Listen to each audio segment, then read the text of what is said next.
Before you do anything in relation to this video, just hear me out.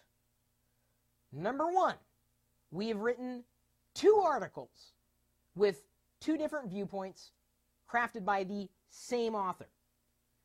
The other article we talked about yesterday, why Windows 8 will thrill users. So we've already talked about the good things that are coming down the pike. This video is going to be covering the opposite end of the spectrum. I'm the same guy. That's the same author. It's not a bias. We don't want anybody to win in this race that never ends. That's the thing. There can be no number one in the race that never ends. That being said, I'm sure you've formed your own opinion in your head already. I wish you would hear me out, because you'd realize that there's probably a little bit of being right that I'm about to share with you. Again, this is being done in conjunction with the 2 articles that we've written on Locker Gnome. The one we've linked in the video description itself. You can read along with me if you want, and you're more than welcome to agree or disagree. You know, it's good to have a dialogue about this stuff. Believe it or not, we like having discussions wherein we can engage one another and actually talk without accusing one another of being a fanboy of one thing or another. So I pulled up the webpage here on lockergnome.com, 5 reasons Windows 8 will disappoint users. I had to leave like a minute disclaimer on this video just to unexplain it before I can explain it. So I'm going to go ahead and +1 that. I'm going to like it and tweet it out so that everybody can read along in the community.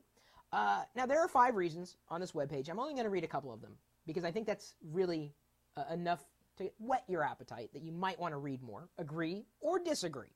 And just because you disagree doesn't mean you dislike, okay? They're 2 different things, okay? YouTube doesn't have a disagree button. FYI, just going to point that out. One of the biggest reasons that Windows 8 will likely disappoint users is a big reason. You got to think about this hard. You burn up a couple of brain cells on this one, folks. Reading directly from the article, and I am in complete agreement with the author. Given the departure from the well-traveled Windows Railroad, we as consumers discovered that we could actually live without Windows. There was a time in my life that the only easy way of enhancing your computer was to walk into a store and pick an item off the shelf. If the item wasn't there, you couldn't get it. We now live in an era where we can download software willy-nilly. And in many cases, we could use any operating system and any platform to do what formerly we could only easily do on one platform, Windows. We don't really need Windows anymore. If we had a platform for gaming on the PC, would we not move to that if that's all we wanted to do with the PC? You'd probably be crazy not to do something like that if you were a hardcore gamer and there was an operating system that was optimized for the thing that you wanted to do. So yes, there still is a place for gaming on the PC. But that being said, there are a lot more gaming options than just the PC these days. Whether we're talking about console gaming, mobile gaming, even streaming games and having just as good of experience on one other platform than the one that you've been used to. So I think the biggest challenge Windows has today, and it's had this for some time, but certainly as it rolls into the future, is living in a world where we just don't need Windows. I could live without Microsoft in general and still get things done. I don't need to install software to get anything done. This isn't about one company or another. I could go open a web page and use a service that would give me the same experience as I would have experienced on software that only ran on Windows a decade ago. Doesn't happen the same way these days. That's the biggest hurdle I think Microsoft has. But besides a flatline stock, forget about that. They've got some challenges ahead. I mean, and they knew that the internet was going to be a problem. They're moving as fast as they possibly can. If I need to create a Word-compatible document, I am more inclined to open up Google Docs than I am to fire up Microsoft Word, even if I have it installed on my desktop machine. Or as I pointed out the other day, I could use the, the OnLive desktop app that I talked about to use Office for free. So I don't even need to pay money to get access to the same software. The same software.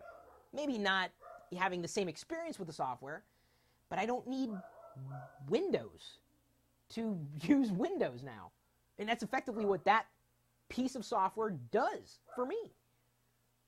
And Wicked, I know you could argue that Windows still has value. I'm not saying that Windows doesn't have value. You're arguing a completely different point. I'm saying it's going to struggle in a day and age when the world just doesn't need Windows. You don't. You could use another operating system, whether it's Mac OS X, Linux, Android, iOS. Really, think about it. You've got so many options these days. Why do you need Windows? Ask yourself that. The biggest hurdle Microsoft knows it has. They do.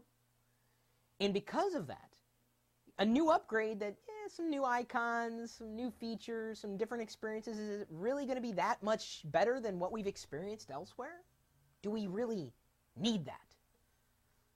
What's going to be the selling point? That's just one reason why Windows may likely disappoint users, because we just don't need it as much as we used to. It's kind of sad, really. Microsoft lost a lot of traction in the marketplace. It still has a chance. They are doing some awesome things. They are. Don't count them out. I don't. Lord knows I'm surrounded by PCs, Xboxes. I do still use Microsoft software, apps on my iPhone from Microsoft. So I don't hate anybody at Microsoft. I love them. I just don't know if Windows 8 is going to make everybody happy. Guess that remains to be seen. So hopefully you heard me out. Hopefully we can keep this discussion civil as we continue down the path together and learn the path. Get it? The Windows path. C:\/ path. Does anybody still use that terminology anymore? You want to talk about dating someone? I couldn't get a date if I knew what that was. I'm sure I do know what it is, and I can get a date, but that's completely different video, completely different topic. If you like it, please share this video, and feel free to link back to it on your own blog. This video as well as the blog post on LockerGnome.com. Oh, by the way, as a bonus for everybody who tuned in to the end, I happen to be an MVP for Microsoft Windows. Just FYI. Okay? But that doesn't mean that I can't look at something for what it is. I have to do that. It's what keeps me balanced. As balanced as I possibly can be. I can't wait for Windows 8. But I know that some people are like,